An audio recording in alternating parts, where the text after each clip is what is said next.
Friends, I am so glad you're joining me today because we are getting real. We'll start today by showing you how you can get your home organized while helping families in need at the same time.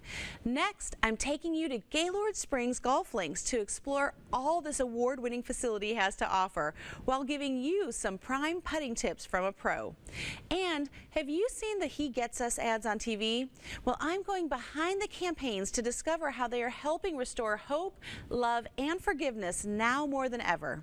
Finally, I'll share how we can all help teachers and those in need in the wake of the tragic school shooting here in Nashville, or right where you live.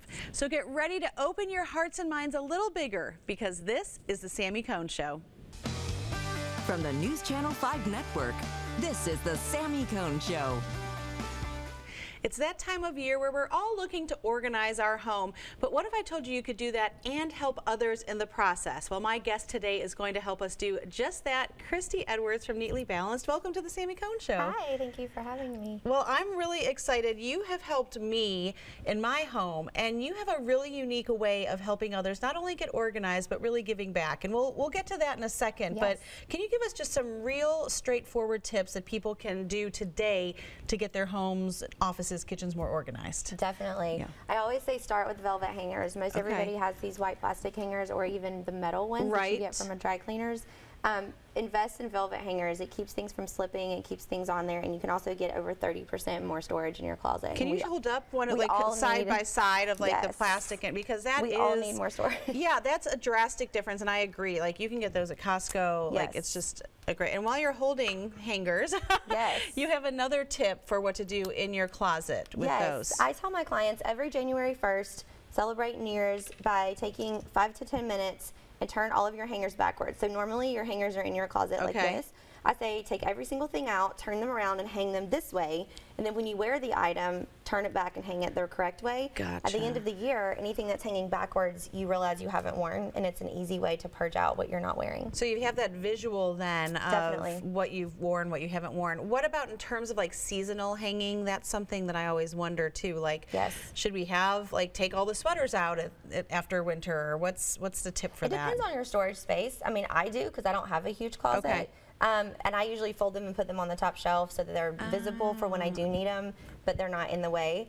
Certainly if you have the space in your closet, you don't have to do that, but I want your closet if you have that much space.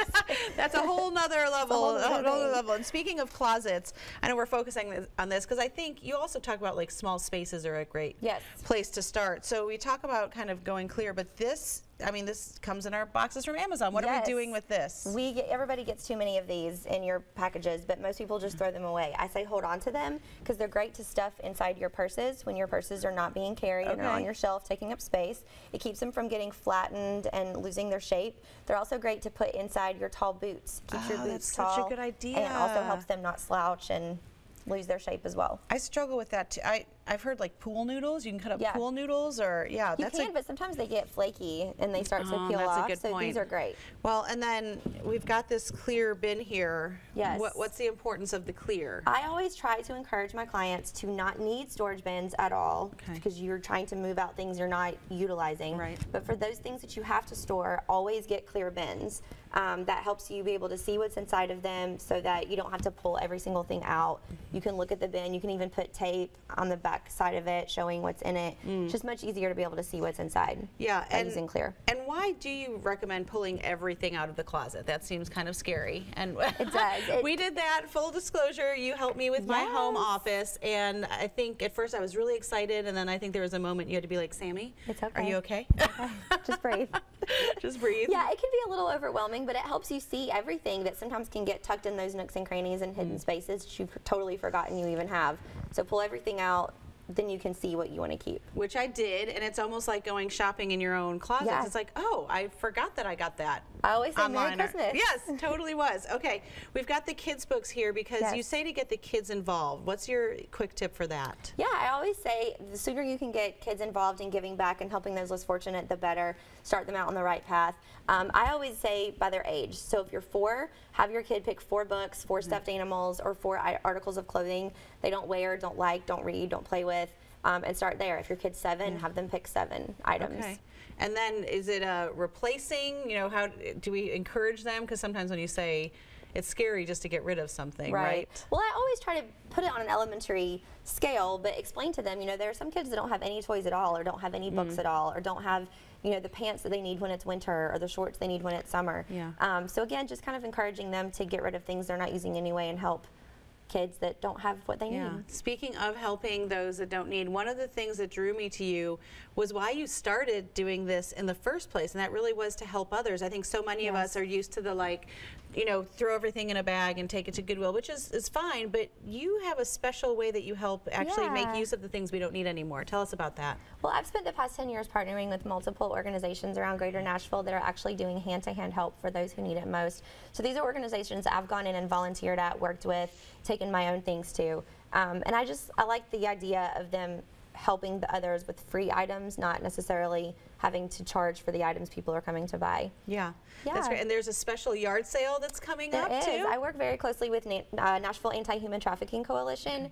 I personally have been affected by trafficking in my family, and it's a huge part of my heart in giving back. And so I'm helping co-coordinate a sale with them that's going to be next Friday and Saturday, April 21st and 22nd.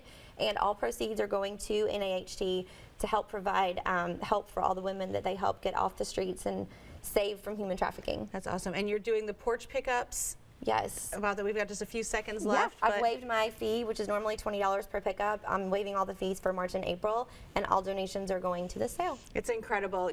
She will literally pick everything up from your porch, take it to those donations, give the itemized receipts so you don't have to.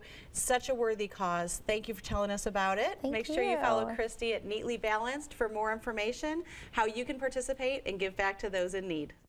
Gaylord Springs is a unique upscale golf links course consistently recognized as one of the best and most challenging golf courses, and located right here outside of Nashville. Now you hear all that and you think, well, Sammy, what are you doing there? Well, there's a lot more than meets the eye. Allow me to show you around.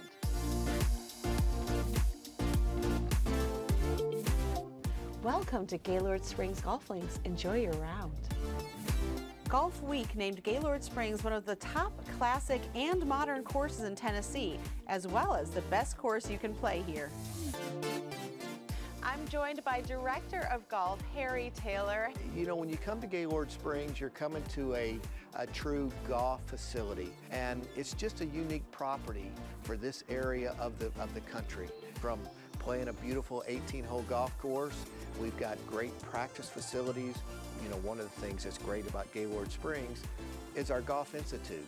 Not only are they great coaches of the game of golf, but also all four of them are master fitters. So if you want to come and get fit for the perfect set of clubs for you, we're able to do it there. In addition to the course, you'll find one of the top golf shops in the U.S. as named by Golf World Business Magazine, along with delicious food at Honors Grill. Food and beverages available. Feeling hungry? Yes, I am. Order now, pick up in the grill. Why, yes, thank you. Honors Grill, here I come. I feel like putting is something that a lot of people struggle with. So what are some of your top tips? This is something where really it's about alignment. The flatness of this face, it's aiming this at the hole. So I get up over it, you can tell my feet are pretty square, my hips are square, shoulders are square. I don't want a lot of movement. I want to feel like I'm anchored down into the ground. There's not a lot of play in the wrist. The wrists stay very firm, and I don't squeeze the putter real tight. If gripping it as hard as I can was a 10, and gripping it as loose as I could was a 1, I'm probably about a 3. I feel like I've got the alignment pretty good. Wow. You're going to stay nice and still. Okay. You're going to use your shoulders to kind of rotate this back and through. You're going to keep your head very still, and your eyes are going to stay on the ball. Here we go. Oh! No. Well, I got to the right. You did. It was pretty good. Oh! It's an easy game. Oh! Look at that. There you go. In case you didn't know what the hole looked like, the screen tells you. If you've ever been on the General Jackson, you are well acquainted with the Cumberland River. But here at Gaylord Springs, you get to ride right alongside it. Hopefully not because you're chasing your ball. We've got a tee out there to make the course match your ability. Now there is an annual pass program to let people come here and play all the time. It sounds like there is something for everyone, every age, every skill level. Now, I love to save people money. Is it true that junior golfers can play free? If you come in after 1 o'clock in the afternoon, if an adult buys a regular priced green fee and they have a junior with them, 15 and under, they can play at no charge. What else besides the golf does Gaylord Springs offer, especially in the pavilion? We do offer luncheons and dinner after or before play, so that's we can seat about 140 or 50 people in the pavilion. In the clubhouse here, it's a 42,000 square foot clubhouse. We offer a huge ballroom upstairs, which we can seat 350 to 400 people. It's great for any types of weddings, business meetings. Looking for the perfect venue for your upcoming wedding? The Tennessean voted Gaylord Springs as one of the top places to get married.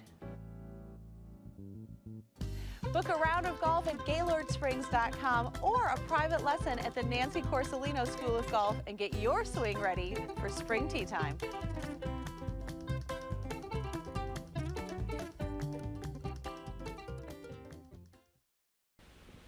We often say there's nothing new under the sun, but times feel extra hopeless these days. And there's a group that's doing something to bring new hope, love, and forgiveness into the world. And that's the campaign behind He Gets Us. And my guest today, Jordan Carson, is going to talk to us a little bit about these unique campaigns and how they're helping to restore the story of Jesus in modern day. Jordan, thank you so much for joining me today. Sammy, thank you so much for having me today. Absolutely. I mean, let's just get to this. I mean, I kind of led in by saying things feel really heavy right now, like heavier than they've ever felt. But what I've loved about the campaign behind He Gets Us is that in some ways it's saying these are the same problems that Jesus dealt with. And so before we get to that, can you just tell us a little bit about how this campaign got started? Yeah, and you started it right off and you nailed it on the head. Things have gotten really heavy and really deep. And we think it's time to get back to what's really important. And so He Gets Us is really a movement that started a little over a year ago. And it's a group of people coming together to really reintroduce Jesus, the Jesus of the Bible, to people who might be skeptical of Christianity. And then also to call upon Christians and have Christians self-reflect on how they're treating others. And is that really the confounding love that Jesus emulates in the Bible, and are we a good reflection of that love? Yeah, I know when I first saw the commercials, I was like, wow, this sounds like Jesus. But I'm seeing these modern day images, subways and people in the streets, and it's like, who's behind this? I think that's one of the questions I keep getting asked is who's even behind all of this in the first place, and why was there the need now to do this? Yeah, I think there's such a huge group behind this, and it's all groups of people that are very diverse, but they all have that commonality to want to talk about Jesus and point people to Jesus and the real Jesus of the Bible. And why now? Because why not now? You and I and many other people are seeing on national news, local news, social media, just the need is there so heavily right now, especially. And Jesus, He understands us. He gets us because He lived a life where, we're seeing in those commercials, He's dealt with a lot of the things that we're dealing with today, confrontation, being wrongly judged. And so we're taking a modern day twist on those advertisements that you're seeing on air in some of the biggest sporting events across the country. And we're showing how He understands, He gets us, and he knows what it's like to be human. Yeah, you said, I think there were two commercials that aired during the Super Bowl. And I know, if I can say so too, I know there's some people that I've heard that have criticized the campaign for not being, it's been too high level of Jesus, or it's not pointing to the truth enough. But I know, as someone that came to Christ in my 20s, one of the things I appreciated was that my story is my story, right? We could argue back and forth about the Bible all day, but you can't argue with my story. And I feel like, from my perspective, the commercials have been such a great entry point, especially for someone that might not know who Jesus is or might have a skewed version. What would you say to the people, maybe some of the critics out there that are saying it's not enough or it's not heavy hitting enough? You know, I think that we use the Super Bowl in that way because it is the largest platform of any sporting event in the United States. And so what we wanted was, it really happened. It was to start a conversation. And so we had 2 ads in the Super Bowl. And the first one, the game was tied 7-7. And so people were glued to their television screens. And it was all about being more childlike, not childish, but childlike. Like Jesus said, you know, if you watch children, they don't judge. They love each other. They're always hugging each other. We see that. I have a child of my own, and I see that confounding love in children. And so the first ad was all about that messaging. And then the second ad was more about confrontation. And so it was really to start a conversation for people who might be skeptical of Christianity, or someone who doesn't know Jesus, and to go to the website. At the end, it said hegetsus.com, where people could go and learn more information about the campaign, and even read Bible verses, have someone pray for you. There are so many different ways to get involved in this campaign. And you know, you were asking, how did this kind of, why? Right. I think it was the question, why the Super Bowl, and why these big sporting events? And you know, we wanted to start that conversation. And in fact, Google searches during the Super Bowl, looking up Jesus ad, was up 4,500%. Wow, that's incredible. It's incredible. And then the second ad that aired, and it had this song called Human. The song is powerful. It is memorable. The search for that and the download for that song was over 9,000. Wow. And so that, out of all of the other research that we are so heavily grounded in, that told us, along with all of the other numbers, that it started a conversation and people were leaning in. Yeah, Jordan, before I let you go, I'd be remiss if I didn't mention the tragedy that we've all experienced here in the Nashville community with the Covenant School shooting. We have just less than a minute, but can you just encourage our audience today with how this campaign can really help those that are hurting in any kind of tragedy today? First off, I want to say, from my heart, we are standing with you, and we've seen on national news, and we really are praying for you and everyone in Nashville, and everyone that has been touched by the tragedy. I think that, like we said at the beginning of this interview, now more than ever, we need to come together. We need to treat each other with that confounding love that Jesus loved with, and how he treated everyone and welcomed everyone to the table.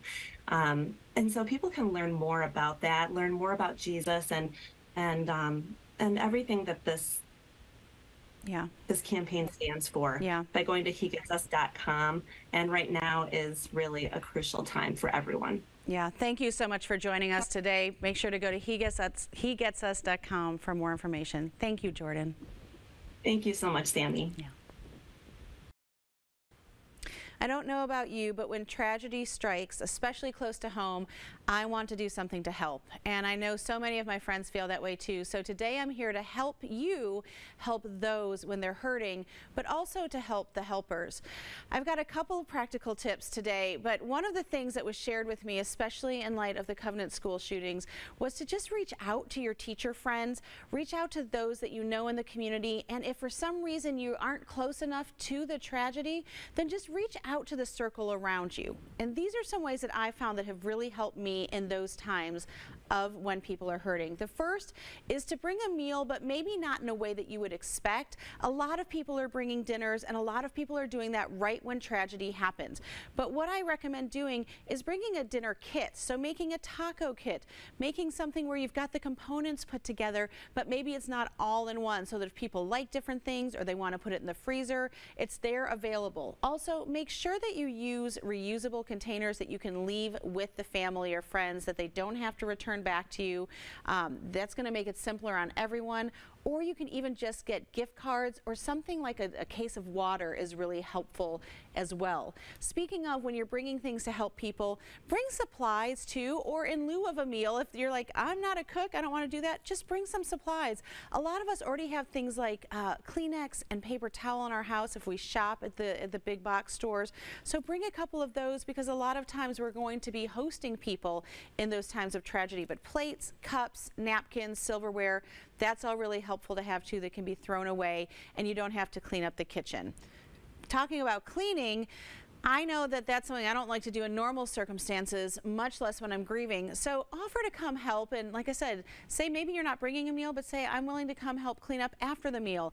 Or if they're going away to do some business they need to take care of, offer to help clean the home, tidy up. It's a really simple thing you can do, or offer to bring a house cleaner in to help. One of the final things is that a lot of times when tragedy strikes, it involves children, or it involves those of us that know of children. And so maybe you might want to go and offer to help babysit. I had a friend that lost a child, but they had a toddler still at home. So just reading books, bringing some sidewalk chalk, something to keep the other children in the home occupied while the adults have to make those difficult decisions is really, really helpful, and it just helps keep that normalcy as much as possible. Another way that you can help is something that my friend Brooke is doing at Sugar Drop, and she's hosting an online bake sale. Yes, we're going back to the basics, just with a little bit of a twist, doing something online. You see, we're going to bake Nashville a better place, and you can really go on to sugardroptn.com or follow her at Sugar Drop to find out where you can go and place bids for that. That auction is going to be taking place, like I said, online this weekend here in their Franklin and Brentwood, Tennessee shop. If you are not local, then you can also pick up one of these shirts here. That is really great. You can get these on the website as well. They're so sweet, but it's just one of the ways to help out when you don't know what to do. I know so many of us have gathered here locally to pray and get together, but sometimes you just want to get your hands on and be able to do something that is tangible. I have a whole list on SamiCone.com for ways that we can help others. But if you have anything that you're struggling with, my counselor gave me advice that I want to pass on to you. And he said, even when we're dealing with the biggest grief, just know that it's okay to not only hold joy and grief in the same space, but to be available to listen. So I would just tell you today, no matter what's going on around you, to reach out to those that are hurting, help those that are helping others, but most in time, take space to listen to God and to those around you. Thank you.